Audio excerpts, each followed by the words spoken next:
Now, it may surprise you to hear this, but a major cause of tiredness and fatigue is suppressed anger. Now, this is something I experienced a lot in my earlier years, and it wasn't until I started to examine my issues with anger and actually started to consciously move it that I was able to drop the haze and truly come to life. Well, in this episode, we're going to look at the link between anger and tiredness, explore the misconceptions that give anger a bad rap, and discover the true nature of anger and the gift that it can be. Plus, we'll delve into what you can do if you have a backlog of suppressed anger so you can release it safely and get your pure energy back. So stay with it. Let's get into this episode. Hit it, Kim. Welcome to the Be a Brilliant Human podcast. You're in the right place if you're a growth-seeking being who acknowledges the challenges and delights of your humanity on the path to an ever more conscious life. If you want to feel inspired to love and accept yourself, to feel free to be and express you in all your brilliance, if you want to truly value yourself and others and feel energized and alive both at home and in the world, then sit back and take a breath as you explore and grow the brilliance of your beautiful human self with your host, the father of non-personal awareness and creator of the MPA process, Joel Young.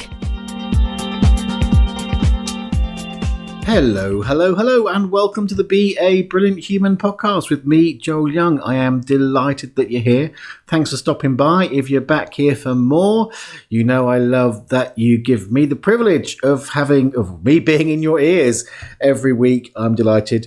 If you're here for the first time, welcome. And however you found me, I hope that today's episode gives you some inspiration, some insight, maybe a challenge or two, mostly in the realm of helping you to become more conscious and aware of yourself and become more of a brilliant human. That's why I call it Be a Brilliant Human, because being a brilliant human isn't about being perfect. It's not about being like super enlightened. It's about being in the messiness of our humanity and yet somehow having that intention to grow, to become more, to polish that personality. Because we've all got one, right? So this is episode number 83, which means you can find the show notes at www.beabrillianthuman.com/83. And that means there's 82 previous episodes for you to binge listen to, like some of our listeners do. So enjoy those. If you like this, make sure you hit that subscribe button so that you'll be notified about the future episodes as they come out.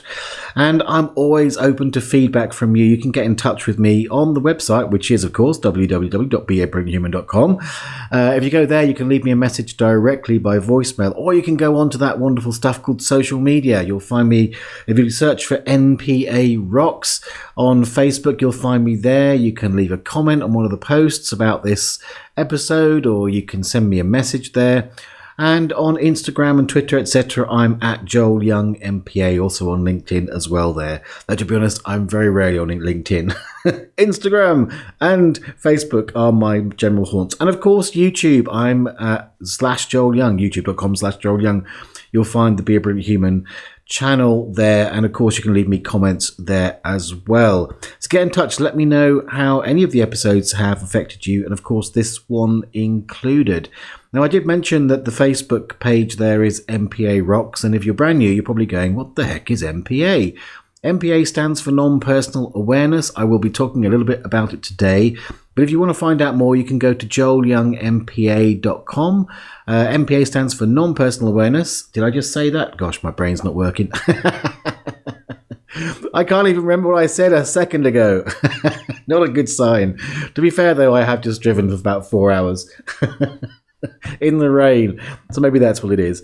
Anyway, where was I? MPA, that's right. Yes, so MPA, you'll find it at joelyoungmpa.com.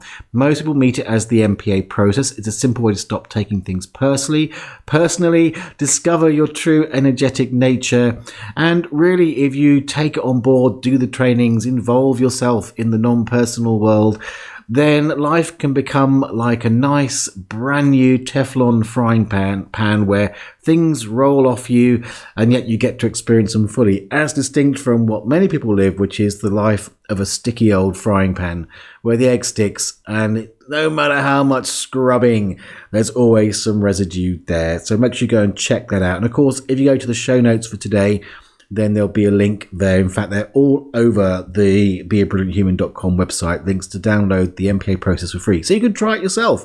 And I'll be making a suggestion on that later today. So today we're talking about anger. As I said in the intro, it's something that's dear to my heart. In my earlier years, I found anger the most scary thing in the universe.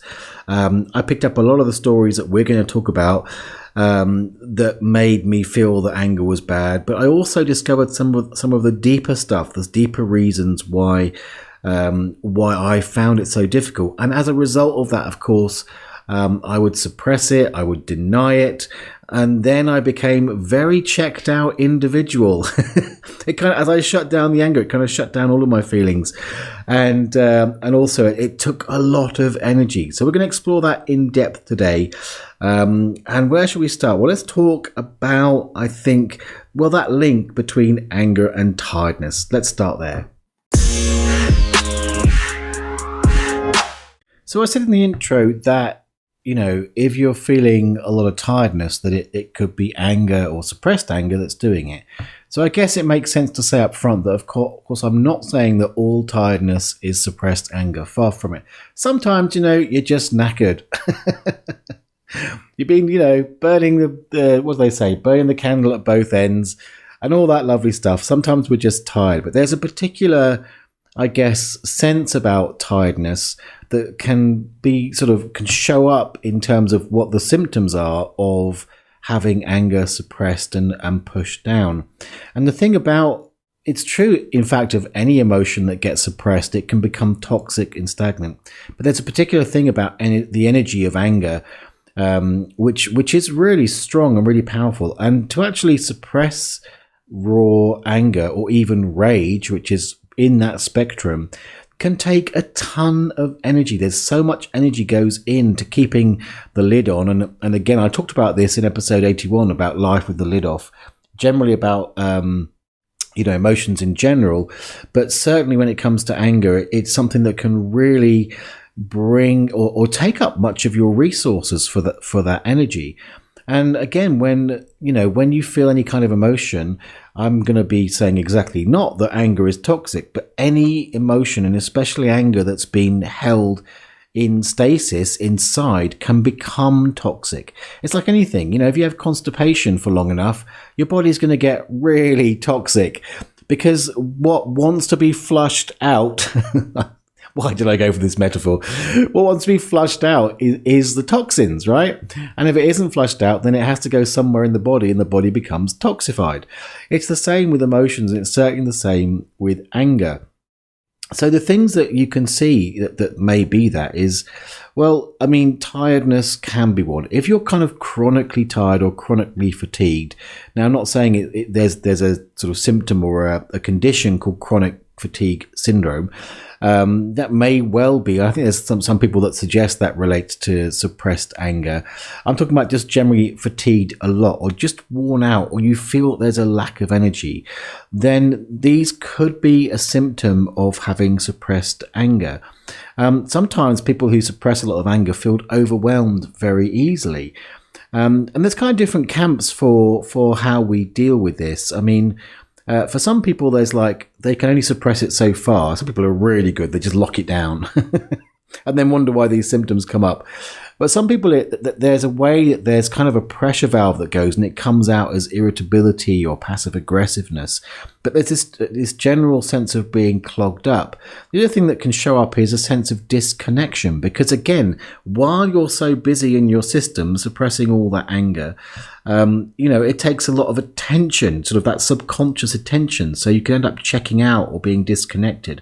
That was certainly part of my experience, and why I used the word the haze. There was like a haze over me because so much of my inner resources were focused on just trying to keep the lid on the anger.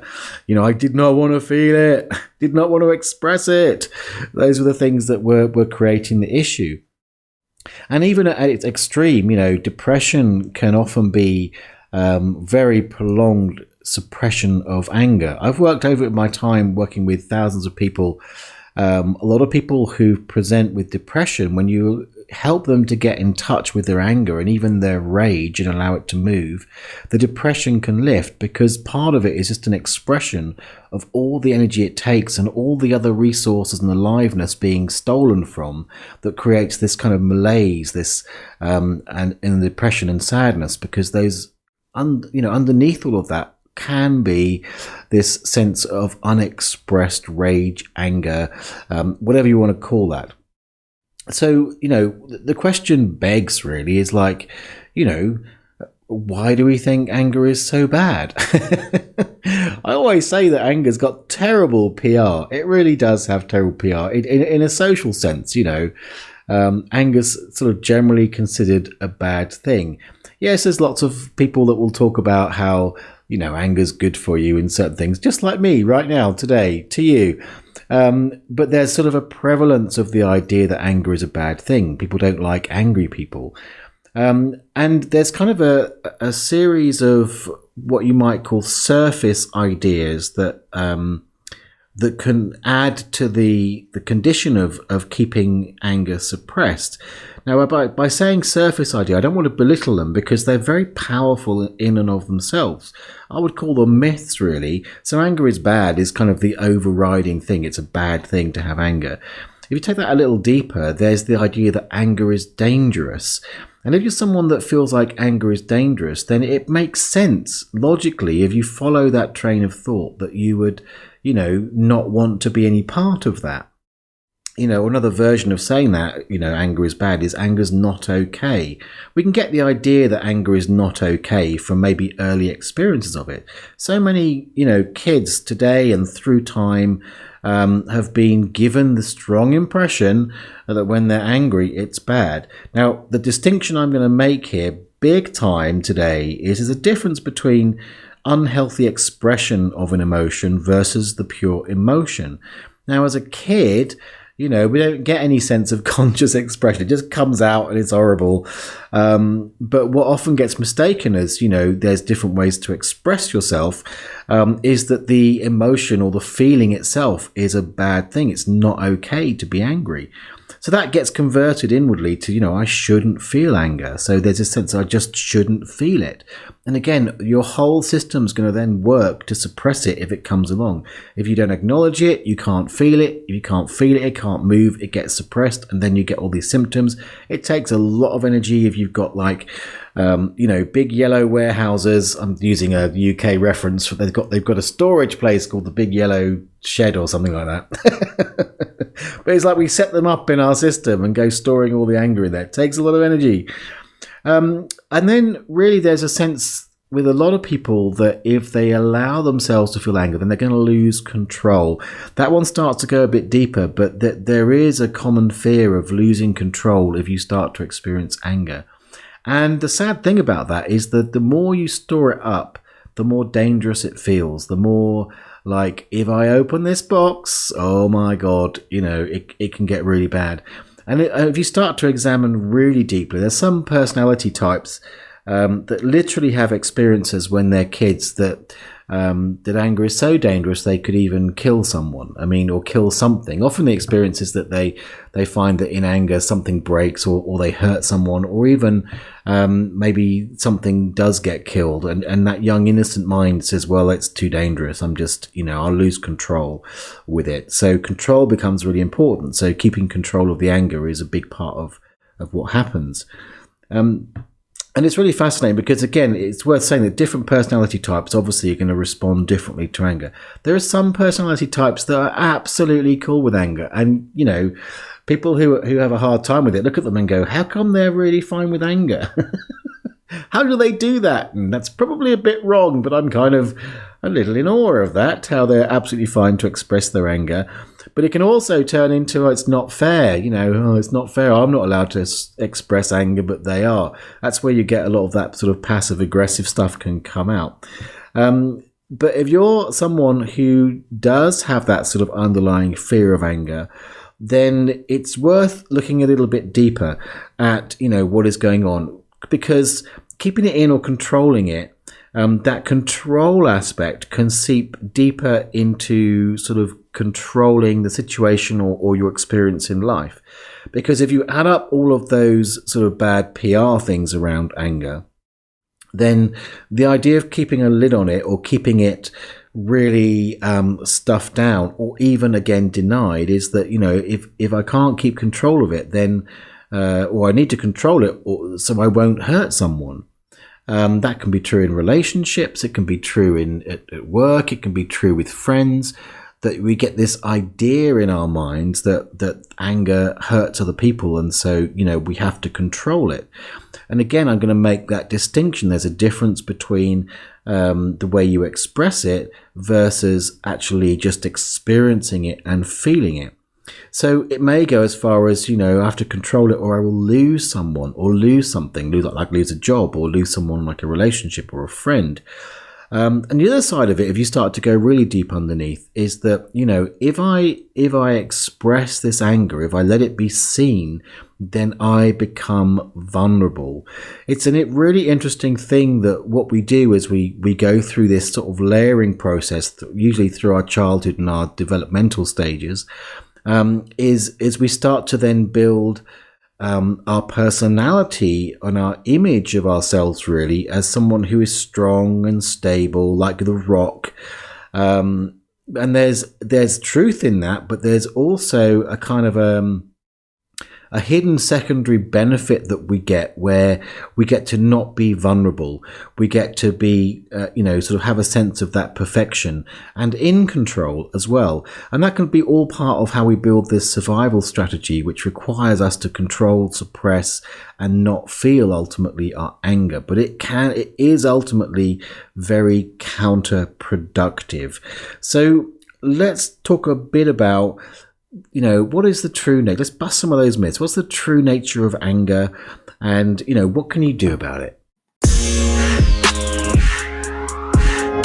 So I'm going to say this pretty bluntly. Anger is not bad. That's easy for you to say, Joel. So again, I'm going to make that distinction.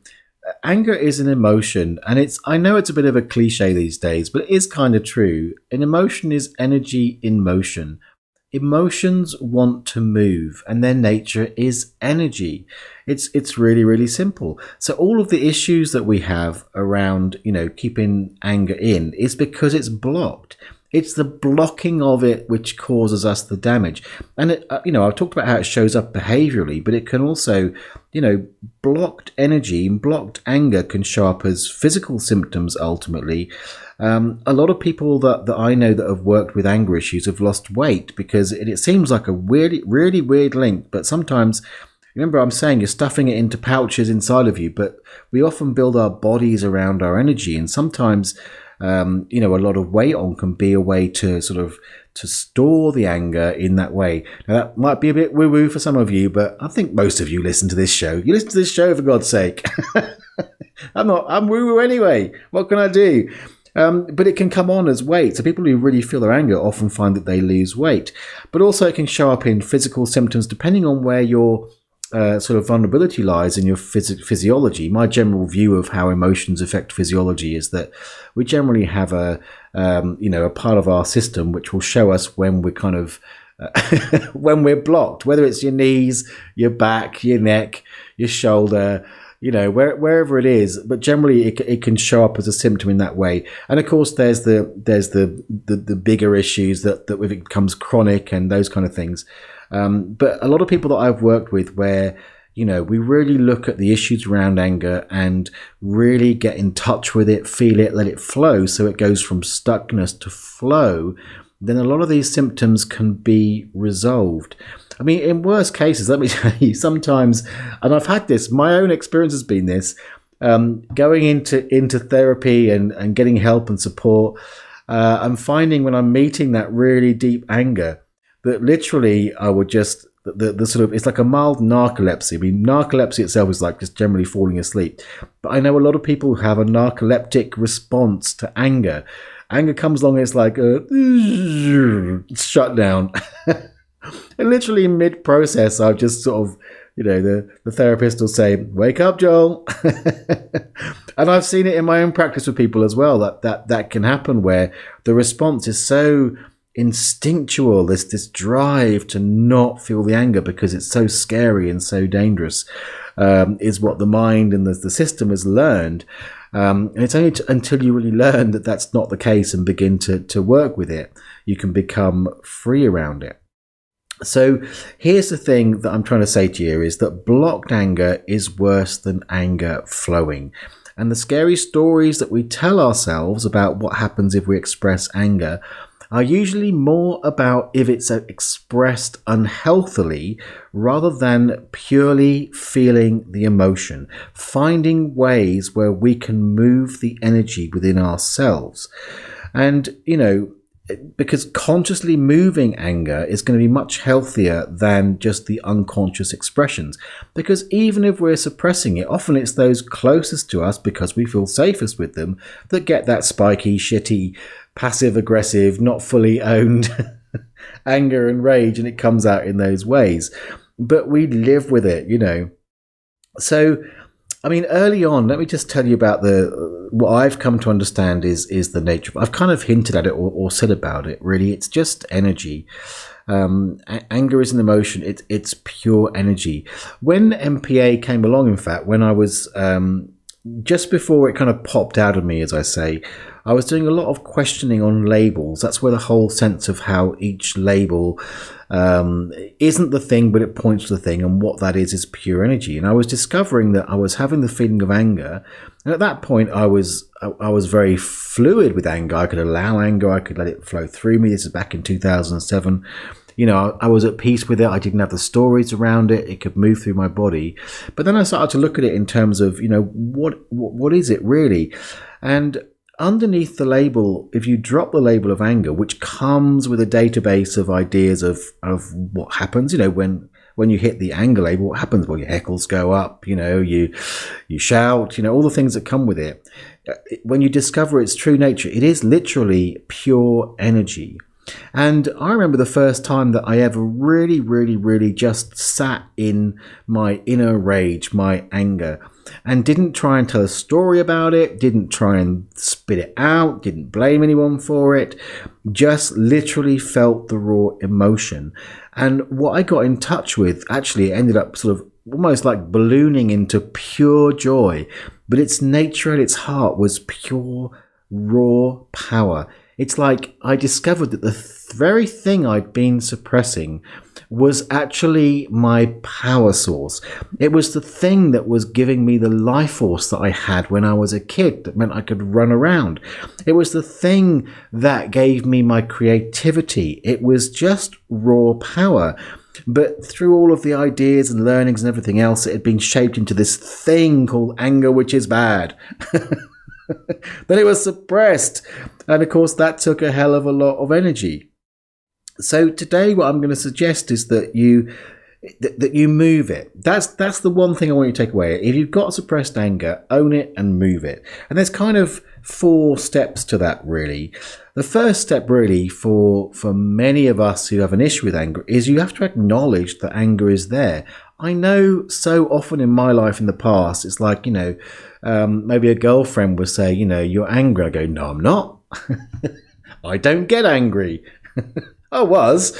And I might not even be able to believe that myself, but just the very hint that I had anger in me, I would defend against that. But you've got to start by acknowledging that anger is there. And if you're feeling this sort of tired, irritable stuff that's going on in you, because let's face it, irritability is just anger turned down a bit, muted. At least it's worth asking yourself the question, if you're like just feeling overwhelmed, tired, like you've got no energy, feeling very fatigued, you just at least ask yourself the question, could anger be at play here? So you've got to acknowledge that anger is there. And if you find it, or when you find it, then you need to acknowledge, this is step 2, acknowledge that it needs to move. So why does it need to move? Well, it would help you if you just become aware that it's okay for it to move, and also really to get the idea that it's better if it's moved than if it's stuck.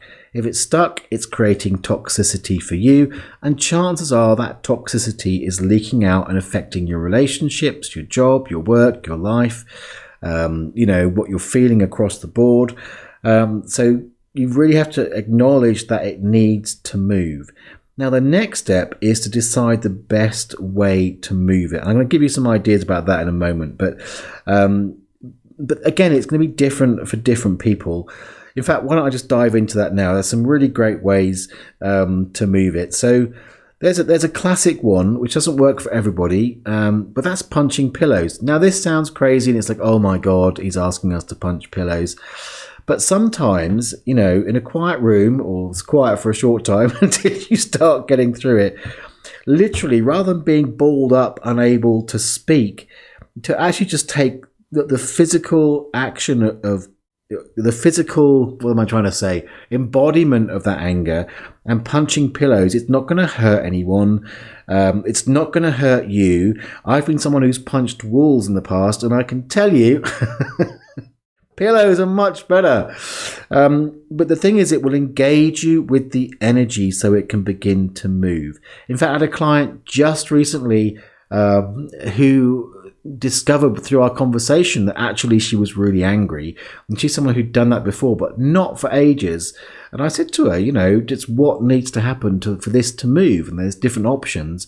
And she literally got up and punched some pillows. I was watching the blank screen, she'd gone off and just was punching pillows, and she came back and she felt so much lighter and freer and unburdened and much clearer in what it was that was really going on, or what she needed to do next. Because one of the amazing things about doing, working with moving anger consciously is once you've done that, you can have a much better conversation.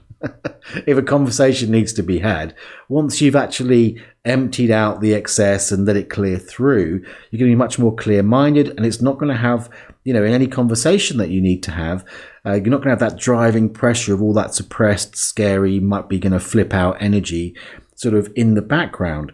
So punching pillows is one way to do it. Another way I've done it, which I found really, really good, is journaling. Now, these days I tend to journal on my laptop, so I'll just write and do it that way. But before laptops, I used to journal with pen and paper, and actually that can be really good if you've got anger going on, because I would find if once I started to acknowledge my anger and started to feel it, then I could start to write out really big, angry letters, not really thinking about what I was saying, just expressing it, and it would even become massive scribbles, even ripping the pages with my biro. But it was a way to move that energy. And then there's internal dialogue. So again, I've used this a lot. This was really about, rather than having an in-person conversation before the anger has been dealt with. And by the way, I should caveat this, that sometimes, in the interest of being a brilliant human, emphasis on the human, there are times where, it is, I want to say okay, best if conscious, but sometimes just getting it out can be, better than having it stuck inside. Even in a relationship situation where you think, well, I can't let it out and be really horrible to my hubby or my missus. Well, yeah, best if not, but there's a way that sometimes, even though it's kind of ugly and messy and very, very human, sometimes just getting it out and off your chest, if someone can then at least come to a point where you can start to talk about it in a more conscious way, moving it is better than being stuck. Because if it's stuck, chances are your partner knows on some level, has probably been prodding you about it, and feels just as frustrated and disconnected as they might be with the story that you'll lose them if you're angry. So just getting it out. But a conscious way to do it is internal dialogue. And the way that would work is you just sort of imagine the other person. And then again, you can do it with your journal. You can write it out or just speak it out. It's good if you're going to use the voice, then speak it out loud, even if it sounds a bit mad sitting in the room on your own. But I like to do it with the written word. Now, the important thing here, if you're having that conversation, basically saying what you need to say, letting the words of anger come through you. Now, the chances are, if you've got suppressed anger, you generally have these conversations in your head a lot anyway. So there's a very different thing I'm talking about here.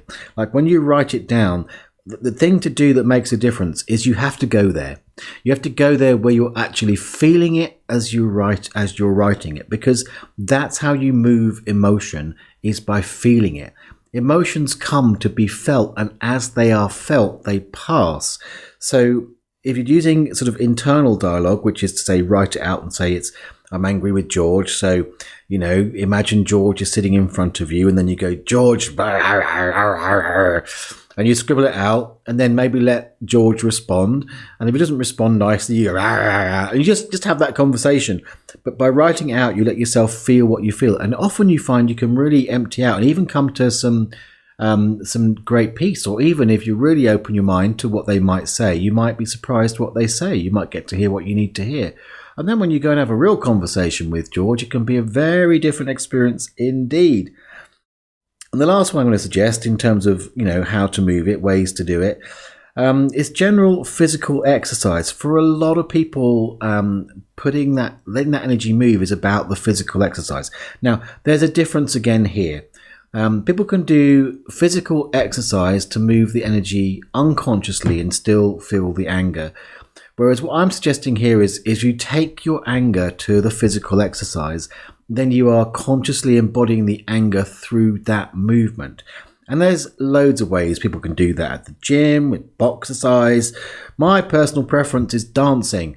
Taking my anger to the dance. I do something called 5 rhythms, although it's been a year, hasn't it? with COVID and everything, but I'm looking forward to when I can go and actually dance in a room with people again. And part of 5 rhythms is where you dance your emotions. You dance your feeling. If you're feeling sad, you dance sadness. If you're feeling happy, you dance happy. If you're feeling angry, you dance angry. And within the different waves, the different rhythms that they use, some of them are much better at picking up on that anger, and you can just go nuts. And it's a way to, again, consciously express it. But whatever physical exercise works for you, that's another way you can do it. Obviously, that's not an exhaustive list. There's loads of different ways to do it. But those are ones that I've personally experienced and can highly recommend. So what have we got? We've got acknowledge that the anger is there, acknowledge that it needs to move, decide the best way to move it, and then do it. You got to do it. You can't just think it. And then finally, it always bears adding that, sometimes, like this is true for me, I was so divorced from my anger. It was so innately suppressed and yet was still causing trouble. It took me getting help to really get in touch with it. So always be humble about that. And there's absolutely zero shame in saying, I keep trying to feel my anger, Joel, but I keep falling asleep, or, I can't quite get access to it, or those kind of things. So someone like me who's worked a lot with anger can certainly help you. But whoever you go and find, be open to getting support specifically to help you to feel, move, and let that suppressed toxic anger come out. All right. So I think we're out of time now, so I've got to wrap it up. But I did promise you before we go that I would make a suggestion about how you can use the MPA process to help you. So generally with MPA, we're looking for what I call animated cookie cutters, or keywords, or a phrase. And again, if you go ahead and download the sheet, you can go to joelyoungmpa.com, you can go to beabrillianthuman.com, you can go to the mpaacademy.com, you will find it. Download the sheet. It will give you the words, and in the 6 lines that are there's a blank space. Now, generally, I talk about finding the animated cookie cutters. That means there's a process you go through to find them so they're connected. But you can try, just as an experiment, if you've got the sheet, putting the word anger into that process. And that may be a way to really help you to connect, to discover, or even free up anger as however you experience that. Now, the advanced version of that, of course, is to what in MPA we call the spew. And if this is double Dutch to you, go download the sheet, get the training. But to do a spew around, what the words are that are coming up for you around anger. And then MPA can really help, because MPA will help you to really connect, not just the idea of, but to really connect and experience the pure, energetic, non-personal nature of the energy that is labeled anger. So go ahead and do that. Download the sheet. Again, joelyoungmpa.com. You will find it there. And I think that's it for now. I hope you have enjoyed this episode. If it stirred you, then maybe that's a good thing. I certainly know from my experience that when you really start to look at this stuff, when you start to drop the dogma around anger, you'll feel so unburdened, so much lighter, so much freer. So I certainly hope this has helped you. Do let me know at all the places I told you earlier. Go on social media at Joel Young MPA. For the most part, you will find me. And if you're on YouTube, of course, leave me a comment there. And otherwise, I will see you next week for another brand new episode of the Be a Brilliant Human podcast. Until then, have a beautiful, beautiful week. And all that remains is to cue the moo.